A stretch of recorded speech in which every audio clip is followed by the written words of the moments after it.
Hello and welcome, everyone. This is the Collective Minds podcast. Tonight, you got me, Astral, and your boy Jay.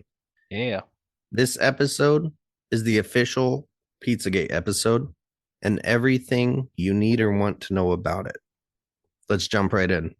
So, I felt it very appropriate to go back where, for me, it all started, which is to a person whom influenced the beginning of some very serious allegations when it comes to FBI governmentally related human trafficking led by satanic cult rituals and therefore. So let's go back. Let's go back to someone you may or may not know named Ted Gunderson. So Theodore L. Gunderson was a federal Bureau of Investigation special agent in charge and head of the Los Angeles FBI. He was also an American author and a conspiracy theorist, and some of his FBI casework included the death of Marilyn Monroe and the assassination of John F. Kennedy. He was the author of the best-selling book, How to Locate Anyone Anywhere Without Leaving Your Home. In later life, he promoted a number of conspiracy theories, notably including satanic ritual abuse. Ted Gunderson was born in Colorado Springs. He graduated from the University of Nebraska-Lincoln in 1950. In December 1951, Gunderson joined the Federal Bureau of Investigation under J. Edgar Hoover. He served in the Mobile, Knoxville, New York City, and Albuquerque offices. He held posts as an assistant special agent in charge of in New Haven and Philadelphia. In 1973, he became the head of the Memphis FBI office, and in 1975 became head of the Dallas FBI office. In 1977, Gunderson was appointed head of the Los Angeles FBI. Now, in 1980, he became a defense investigator for Green Beret Dr. Jeffrey R. McDonald, who had been convicted of the 1970 murders of his pregnant wife and two daughters. Gunderson obtained affidavits from Helena Stokely, confessing to her involvement in the murders, which she claimed had in actuality been perpetrated by a satanic cult of which she was a member. Stokely later took and passed a polygraph, with the military examiner concluding that Stokely truthfully believed that she was present at McDonald's house during the murders. But because of her drug use during and after the murders, the examiner could not conclude if she was actually present at the scene of the murders. Sometime afterwards, Stokely changed her story and denied ever having seen McDonald and was adamant she was not involved. Under oath, Stokely denied any culpability in murders and any knowledge of who may have committed the acts. However, on her deathbed, at the young age of only 31, Stokely changed her story one final time and reiterated and reaffirmed that she was present during the murder of McDonald's family and that McDonald himself is actually innocent. Gunderson became a leading figure on the far right and a leading anti-government conspiracy theorist. He was involved in the McMartin preschool case at the heart of the 1980s satanic panic. He made numerous confident statements supporting the truth of the supposed abuse rings and became a recognized spokesperson on the dangers of satanic ritual cults. In a 1995 conference in Dallas, Gunderson warned about the proliferation of purported secret occultist groups and the danger posed by the New World Order, a conspiracy theory about an alleged shadow government that would be controlling the United States government. He also claimed that a slave auction in which children were sold by Saudi Arabian agents to men had been held in Las Vegas, that 4,000 ritual human sacrifices are performed in New York City every year, and that the 1995 bombing of the Alfred P. Murrah Federal Building in Oklahoma City was carried out by the U.S. government. Gunderson also claimed that in the United States, there's a secret widespread network of groups who kidnap children and infants and subject them to ritual abuse and subsequent human sacrifice. Now remember, this guy is a highly prolific, top leading FBI agent of his day coming out and saying this stuff. So for them to use words like conspiracy theorist or far right, you know, how they use it today, it's pretty wild. This guy was an FBI agent for so long, not just a regular one, leading FBI agent. He was the boss. Well, he was the guy. He was the guy. And you can actually look up his videos. He did talks about this, and he's not trying to convince you of anything. He's telling you what's happening. Satanic ritual abuse and the cult And the religion, if that's what you like to call it, has been around for a long time. And all it's done is grown, not get more niche, not get more smaller. It's grown and it's hidden. The Southern Poverty Law Center believed Gunderson played a pivotal role in the anti-government patriot movement. Gunderson alleged the U.S. government was preparing for mass executions by setting up 1,000 internment camps and purchasing 30,000 guillotines. He was also an architect of conspiracy theories around the Oklahoma City bombing, promoting a narrative of an FBI cover-up and the idea that if McVeigh was one of the bombers, then it was due to secret government mind control. MK Ultra, right? Just like how they said the girl who saying she was there, witnessed the murder, was part of the murder. They ended up saying, oh, she was on drugs. That's why we don't take her credible. All of a sudden, she then says, no, I have nothing to do with it. And then on her deathbed says it was true.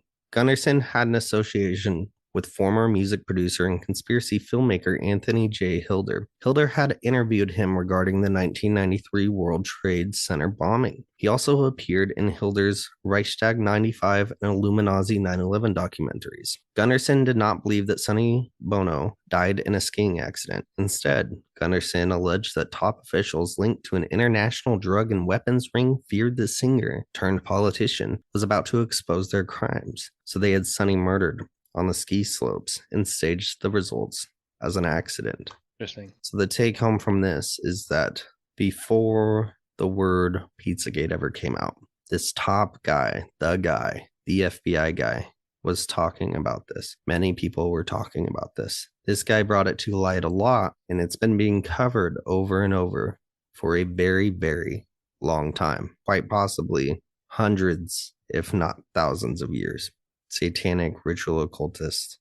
So if he was bringing this out into the light, kind of thing, why couldn't they stop him? I mean, I guess they knew he was trying to bring it out to light and trying to expose them for doing those kind of things. Why didn't they stop him or suppress him? I believe it's one of two things.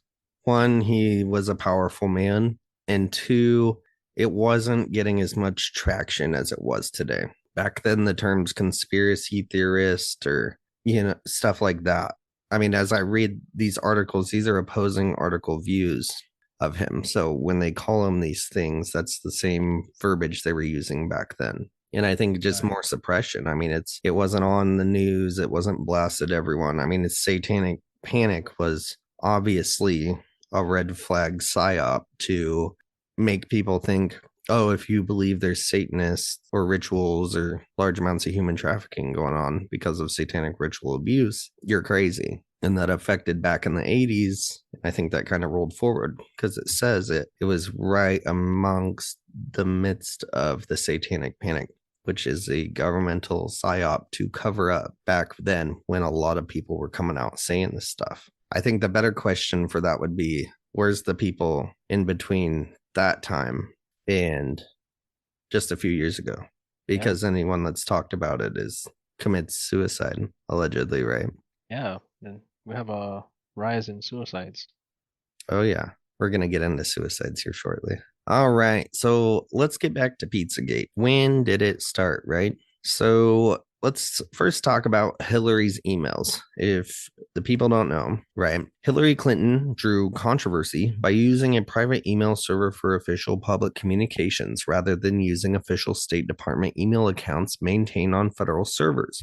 After a years-long FBI investigation, and now I say FBI, I want everyone listening to this to focus how many times I say FBI. Investigation, it was determined that Clinton's server did not contain any information or emails that were marked classified. Federal agencies did, however, retrospectively determine that 100 emails contain information that should have been deemed classified at the time they were sent, including 65 emails deemed secret and 22 deemed top secret. An additional 2,093 emails were retroactively designated confidential by the State Department. Now, the big question, though, how do we know about these emails? Well, it comes from Wikileaks, the Wikileaks emails. Wikileaks released emails of John Podesta, Hillary Clinton, Barack Obama, and others, but these are the three we're going to focus on. There's around 50,000 emails leaked in total. So First, let's talk about Podesta. Podesta is an American political consultant who has served as senior advisor to President Joe Biden for clean energy innovation and implementation since September of 2022. Podesta previously served as White House chief of staff to President Bill Clinton from 1998 to 2001 and counselor to President Barack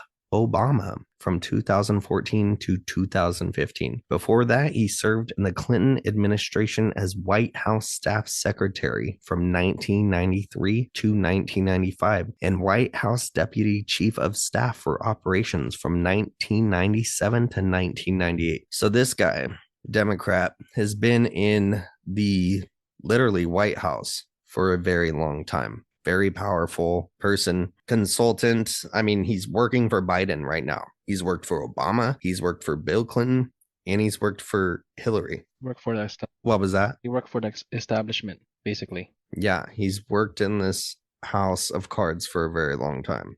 He is the former president and now chair counselor of the Center for American Progress, CAP, a think tank in Washington, D.C., as well as a visiting professor of Georgetown University Law Center and of Hillary Clinton's 2016 presidential campaign. Additionally, he was a co-chairman of the Obama-Biden Transition Project. He's literally in his current role as senior advisor to President Biden. Podesta oversees disbursement of 370 energy tax credits and incentives authorized by the 2022. How? Not one email mentions pedophilia in these emails. Pizza, hot dogs, walls, handkerchief do. As well, though, the emails reference Comet a dozen times. Let's go to Pong Pizza. The owner, James Alefantis, a friend of Podesta. He's an American restaurateur. 2 restaurants in Washington, D.C. Comet Ping Pong, an American restaurant, Bucks Fishing and Camping. Art Gallery, Transformer in Low D.C. And GQ named him one of the Washington, D.C. Does a restaurant owner, fishing and camping business owner, powerful people in Washington? I don't know. Yeah. That's very weird. Right. For some reason, weird terms. And over a dozen times, his company, Comet Ping Pong, came up. Not too weird, I guess. Let's get into it. Is another place called Best, not owned by James Alefantis. Logo, though, right, PizzaGate started the whole. Its was literally the pedophile symbol for boy lover. It is the triangle within the triangle. It's exactly what it was, right? But hey, it's just next door. So some bands that play frequently at Comet in the emails, Insect Stains. Heavy Breathing has song, right? Just a little fucked up, right? Now the band has pedophile symbolism in their music. Symbolism, the same that was the old logo from the places. FBI unclassified official pedophile symbol for boy lover. Same one. Very interesting. As the owner of Ping Pong Pizza, was actually turned private after the emails were released and PizzaGate started getting some traction. His old quite disturbing. It's weird pictures of him, weird positions, weird art, it's weird stuff. Actually, real stuff. Having children, quite, you could see it quite through the books about hurting away. picture of a little girl at their table, like a joke, but it's weird. You guys can also find images that pedophiles would have. Let's just be straight about this whole time. We're just going to be straight. His pedophile symbolism and pedophile references to pictures of children. Right. So let's talk about his name real quick. James Elephant. French, James, however they say it. Infantis translates I love children. Actually, Google the surname Elephantis. Of the 10 results on the page will be about how James Elephantis does not mean. However, it's actually like some sort of hidden insight code, just like the pedo symbol shops. So it's all covered up. It's all covered up. His name very interesting, but that's just another coincidence, right? That's his. Right. Was it changed? I don't know. They like to use codes for names. Yep, for a name. Email that was taken at drop from the Clintons, the emails. So let's talk about a little, right? He with Dennis Hastert, who prison time, and the judge child molester. The brothers art. There's actually 2 of them fucks out there. They're like children dead, tied up in positions, bloody. You can look these Google as well. You'll see exactly what I'm talking about. They actually have 2 of the headless body from Jeffrey Dahmer. Body leaning backward. Tons of it is they look dead. There's actually Podesta that you can go listen to quite easily. I'd just say BitChute. I wanted to find it real quick. Little boy in the shower saying screams and cries, and he's screaming, says John, and I don't know what he's doing to the kids. He's yelling at him more, and then he says, and which is Podesta's nickname, which how many people do you know? And their nickname is Skippy. And this video and audio allegedly Anthony Weiner's laptop will mine. He ends up making it's horrible audio. So I mean, it's bad. Another point about Podesta, this could also just be coincidental. Madeline McCann, the little British girl that's been missing for quite a long time. They had original suspect sketch drawing look exactly to like the Podesta brothers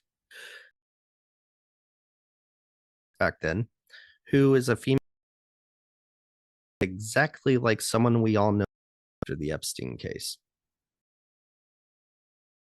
Ghislaine Maxwell. Yeah, I didn't want to mess up that name. Mm-hmm. Yeah, I know. I was trying to. Yeah.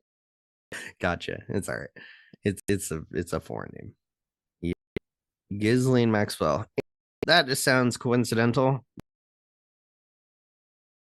Recheck all of these. However, pictures of the Podesta brothers that was drawn. And the girl is Ghislaine Maxwell.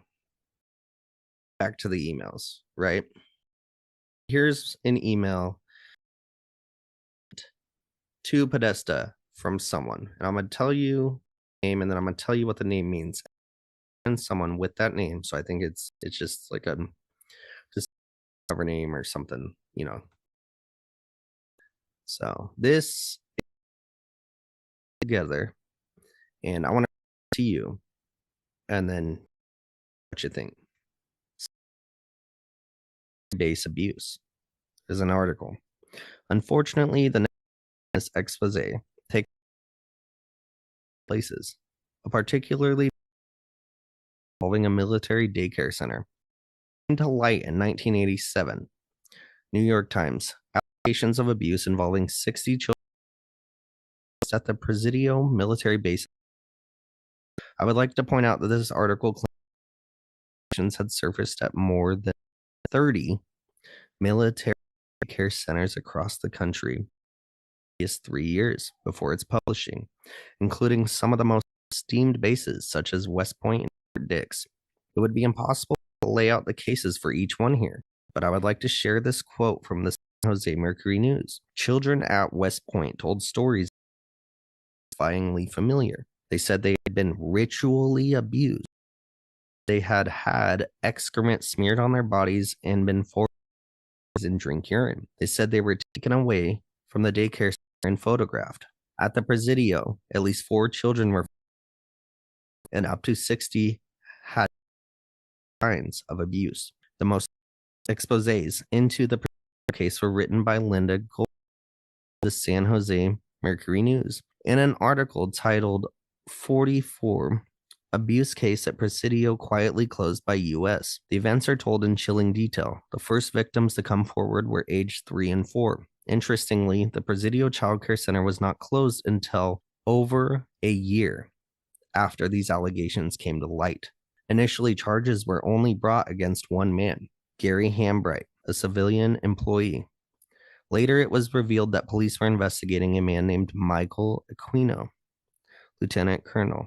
Aquino was the founder of a satanic church known as the Temple of Set. Army documents showed that children were often taken on unannounced trips outside the center, and many children could accurately describe Aquino's house. The search of Aquino's house got investigators thousands of videos and photographs in what appeared to be a soundproof room, but charges were never brought against him.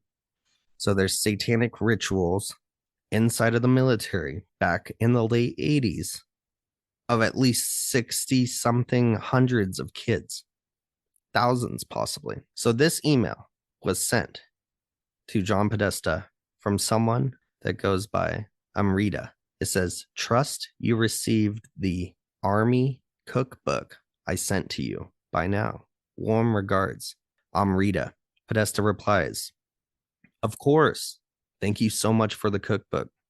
Soon, Tony." Now, I want to tell you something real quick. But I looked up Amrita because I was trying to find someone with that name. Amrita is a Sanskrit word that means immortality. All right, so I guess we could call these guys elites. These elitists, right? They like to use code names that mean actual things in other ways and places. They also like to use code words. So let's jump to a specific email from Hillary Clinton to Mr. Former President Barack Obama. And it reads exactly, "Dear Barack, when we began the pizza arrangement, I thought we were going to be more careful than this. Operating from the White House is not what I originally had in mind. Remember that the hot dogs can come, but if you make a spectacle out of it, this will be our downfall. Please know that I am speaking as a friend. You are the president and can do as you like, but I have to say I think it would be wiser to restrict this activity to our predetermined locations. Let me know what everyone thinks. We can vote on it if you'd like. Thanks, Hillary." That's Obama, so interesting. very interesting, right? And check this Yeah. out. Obama continued to spend about 65,000 taxpayers' dollars flying in what was referenced as pizza and hot dogs from Chicago for a private party at the White House. Let me tell Wow. you, yeah, the official FBI code for hot dog is boy. The official FBI code for pizza is girl. The official FBI pedophile secret organizational group codes. Hot dog is boy, pizza is girl. Now let me read that again. Obama continued to spend about 65,000 taxpayers' dollars flying in what was referenced as pizza and hot dogs from Chicago for a private party at the White House. Now let's go back to Ping Pong Pizza. How about we? A little before 3 p.m. on December 4th, 2016, Edgar Madison Welch entered Comet Ping Pong carrying a loaded AR-15. He'd driven to the DC restaurant from North Carolina, motivated by a bizarre conspiracy theory that had recently burst into public view. That's Pizzagate. Alongside the surprise election of Donald Trump. Surprise, surprise. As employees and customers fled, Welch searched the restaurant for an entryway to its basement, which a theory held was where the cabal kept its dungeon. Comet has no basement, allegedly. He fired several shots into a door and spent 20 more fruitless minutes in the restaurant chasing confirmation of the conspiracy theory before he left, unarmed, and was arrested. Welch faced charges of interstate transportation of a firearm and ammunition and assault with a dangerous weapon. He pleaded guilty the following March and received a 4-year sentence. You know when he was released? 2020. Yep. 4 years for that, Jay. Very interesting. Only 4 years. However, I got some fun facts for you about this. Gets even more fun. Hours before the gunman walked into Comet Ping Pong with an assault rifle and shot the hard drive of a computer, traffic cameras were moved a face away from the restaurant. Hours later, the traffic cameras moved back. So the theory is either, I don't know, he's a good shot and shot the hard drives on accident or on purpose, or it was just a good cover up for them to get rid of some hard drives off the computer. They probably learned their lesson after Hillary's emails. Yeah. But it's interesting either way. Cameras moved and a hard drive was shot, allegedly. So the FBI had their hands in all of this as well, dealing with this situation. Another fun fact, 2 months earlier, Edgar Madison Welch was driving to work at the Food Lion warehouse one evening when he hit a 13-year-old boy with his car, who had to be airlifted to a hospital with broken bones and a head injury. Check this out, though. No charges were filed in the crash. Dang. How do you run over a 13-year-old boy with no charges filed? Because it's not even personal, is the way the law works. Even if the boy and his parents were like, no, we don't want charges, the state still pushes charges. Yeah. Doesn't make a whole lot of sense, does it? No. That's what I thought too. Until you learn about some fun facts about his father. Harry Welch Jr., owner of Forever Young Productions, worked in the broadcasting industry for over 25 years. Dozens of Harry's articles have been published in several national magazines. He has written over 35 screenplays. He's been married to his wife for 35 years. They have 3 children, Harry, Blair, and Edgar, and 4 grandchildren. He was elected president of the North Carolina Crime Stoppers Association for 2 terms. He served as executive director for Protect a Child, a national nonprofit organization to prevent abuse and abduction of children, appointed by Governor Jim Martin to the Governor's Commission on Child Victimization. He served 2 terms on the Boy Scouts of America Council for Central North Carolina. Him and his wife have also served as a foster family to 3 different children. He and Terry both are qualified as Boy Scout counselors and merit badge instructors. His family hosted a Brazilian exchange student for a year. Harry has served as a deacon of his church for 16 years. He has been a Gideon since 1988 as well. He has taught Sunday school for 20 years. He was selected Father of the Year at Neal Road Baptist Church in 1997. Rowan County Register of Deeds 2010 2014. In 1988, President Ronald Reagan selected Harry to join 15 other broadcasters to visit U.S. military installation in Colorado. Visit a U.S. military installation in Colorado. They received national clearance from the U.S. Defense Department to visit the Cheyenne Mountain Nuclear Bunker, the alternate command center for NORAD. Harry worked on federal... Go ahead. I was just special access. That's it. Yeah, from the president. Harry worked on federal, state, and local task forces fighting the war on drugs. He served 5 years with the Rowan County ABC Police. Duties included stakeouts, watching illegal stills, patrolling the county for suspected bootleggers, transporting non-tax-paid whiskey, working undercover to purchase illegal liquor, and participating in raids on stills and gambling houses. Their agency also worked with the U.S. Treasury Department's local Office of Alcohol, Tobacco, and Firearms, which increased their coverage area to 8 counties. Harry is a special duty with the Iredell County Sheriff's Department. And what I've read as well is he is also directly connected with the FBI. He's actually one of the biggest firearm teachers out there. He trains police. He does the firearm for regular people to get their concealed carry and other stuff. So he's been a police officer, special stuff with the president. He has an in, which makes a little more sense on why his son didn't have any charges, right, for hitting a 13-year-old boy. However, then his son was later Allegedly, this is what it looks like. Doesn't look like this guy went there to stop Pizzagate, right? Or actually, no, it looks like he did try to stop Pizzagate. He went there and they allowed the news to say, this is a crazy person. Pizzagate is now off topic. It's insane. We got a crazy person coming in and shooting up a pizza place. He is a patsy. It was 2 months before he shot up that pizza place. He hit that 13-year-old. His father has connections with the FBI. Very interesting, right? That's just another coincidence, Jay. So let's talk about Anthony Weiner's laptop, right? That was brought up earlier. So Anthony Weiner, if you don't know, is a former Democrat member of the United States House of Representatives from New York City, ding ding, who has been involved in multiple sex scandals related to sexting. Following a report from the Daily Mail in September of 2016, the FBI investigated Weiner for sexting with a 15-year-old girl. His laptop was first seized by NYPD, copied, and later sent to the FBI. And emails related to the Hillary Clinton email controversy we just talked about were found on it, causing a controversy late in the presidential election. Now, on May 19th, 2017, Weiner pled guilty to one count of transferring obscene material to a minor. His wife, Huma Abedin, filed for divorce prior to Weiner's guilty plea. In September, he was sentenced to 21 months in federal prison. He served his sentence at Federal Medical Center Devens in Ayer, Massachusetts. I don't know what Federal Medical Center is, but it doesn't sound like... It sounds like a schizophrenic hospital. Right. Federal. Yeah.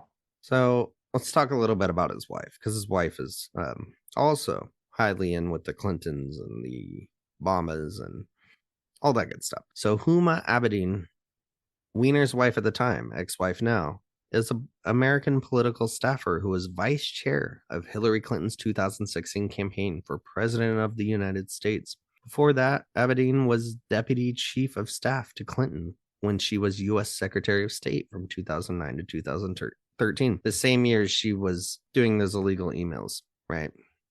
Hiding the emails, making these emails with Obama, with Podesta. All of this information was on her husband, Anthony Weiner's computer, his laptop, right? Very interesting. Why would that be there? So, Was in on it. Right. He was. Now, what was on the laptop? Well, because he was a sexual deviant, obviously, attracted to minors. But what was on the laptop? On the laptop was around 675,000 emails, and less than 0.5% of the Hillary emails were checked by the FBI. Now, the official report says most of the emails were never examined, even though they made up potentially 10 times the evidence against Hillary Clinton. I mean, the FBI's warrants did not cover the golden emails, as they call it, which were the BlackBerry backup emails. So those would probably be the most important ones if I was to guess, if you're backing up the emails, right? So they didn't even look at it. They didn't want to. They were covering up. They didn't even dive into it. So there was also something else there. There's a folder labeled on his laptop called life insurance. Now, Sidney Powell tells what she heard about the folder, and it's the same thing that I heard. Pretty much that the most hardened of the New York Police Department investigators, after going through the folder, they went and threw up, they cried, and they ended up going to counseling after seeing what was in it, right? Now, leaks from one of the officers verifies this account. I'm pretty sure he never actually revealed who he was, because after all this came out and after those people saw it, 9 out of the 12 cops involved, quote unquote, committed suicide that year. Now, what is in this folder is what we now call Frazzledrip. So what we know about Frazzledrip is that there was 2 videos, but the same ritual. One of a doctor with a child tied to a bed. Another one out in the woods with Huma, who we just talked about, Anthony Weiner's wife, or ex-wife now, the staffer, supporter of Hillary Clinton, best friends, best buddies, and Hillary Clinton herself, with a child tied up in the woods. Surrounded by a pentagram, they allegedly torture, rape, cut up this child.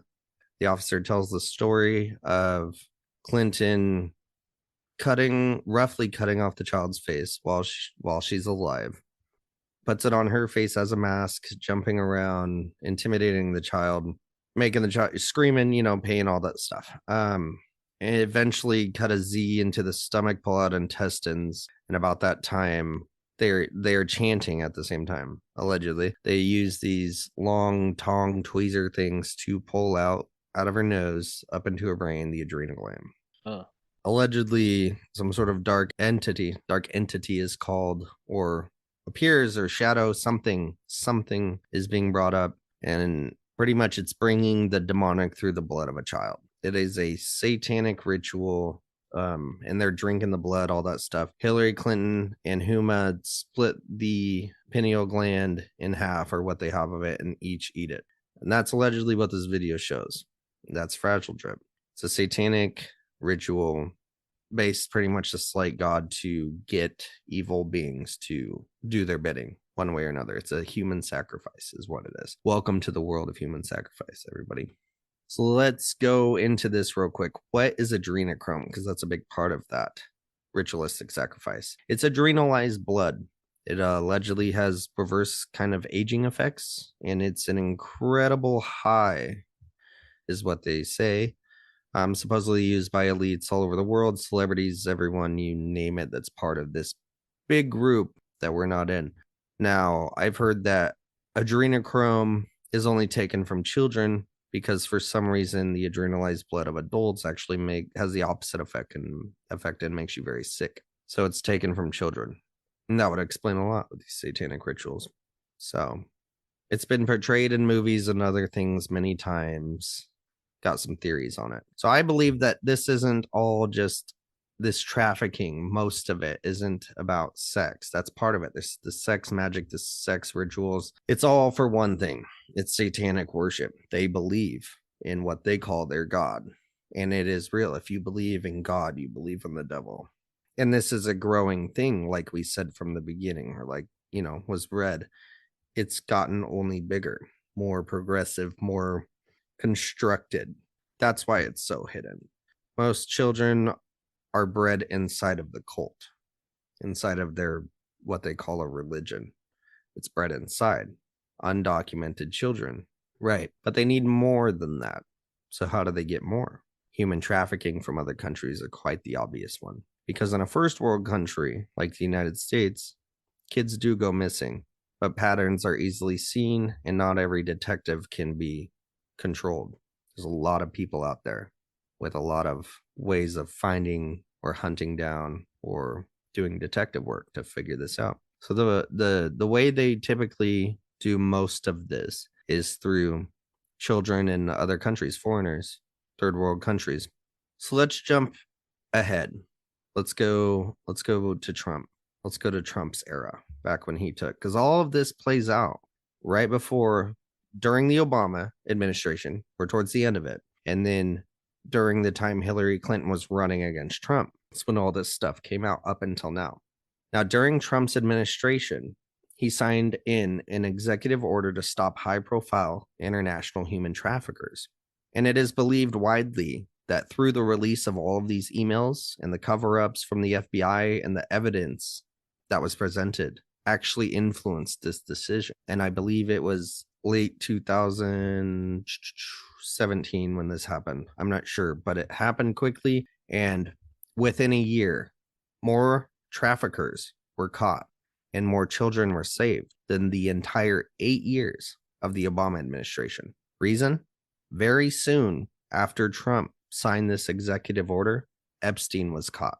And very, very shortly after Epstein was caught, COVID started and everyone became locked down. And that's when you saw the celebrities and everyone that was big, they started acting weird and saying it was because they were in lockdown in their mansions. They had withdrawals. Exactly. That's what I think. They were acting like they were fiending for a drug. Yeah. All of a sudden, more traffickers, more kids were saved than literally all of 8 years of Obama administration. It might go further back than that. And we get shut down. And everyone that would allegedly be on this stuff wouldn't have it. Correlation, but they got the perfect cover up. Right. And that's when there's people said they started seeing small bodies in like being put into the hospitals, and they were attached to like feed bags and stuff like that, which I can't prove, but that's when those theories came out. And no one was putting really 2 and 2 together. other than possible tunnels and mountains like national parks being emptied out with hundreds, if not thousands, of children being saved under the cover of, I guess, Trump or something. And I just listened to a satanic abuse survivor that actually grew up in it, and she stated that they do hide them in the mountains in like caves, but it's not caves like you'd think, like dirty old caves. It'd be like dumps, deep underground military bases, which, if we go back to the not very long ago, what we were talking about, they were doing that on the surface of military bases back in the late 80s. It looks like they just moved it underground. Now, how do you replace all of those, the need? Because here's the thing, this many kids going missing and everything, it's not a sex thing. This has to be some sort of harvesting thing, in my opinion. You don't need 100,000 kids. You don't need 10,000 kids, if it was just this weird, creepy thing. I got one thing for you, though. How do you fill up cages full of kids, just like Obama had? The border? Exactly. You install Joe Biden and you open that border on the first day he gets put into office. Now, let me tell you a fact about that, though. 1/3 of all of the kids that have went to that border have went missing from the border since Biden has been in office.